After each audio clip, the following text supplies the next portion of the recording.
চিল্লাচ্ছ কেন? তোর বোন কি এলাকা ঘুরতে আসছে নাকি আমার মান সম্মান নষ্ট করতে আসছে? কেন? আমার বোন কি করছে? এই তোর বোন বিল্লার সাথে কি করে? ওর সাথে আমি যেন না দেখি।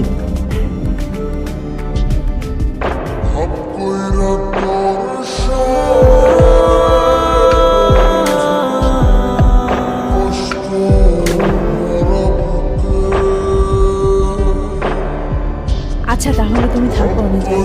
প্লিজ চলো না, আমারও অনেক ভয় লাগতেছে। চলো না।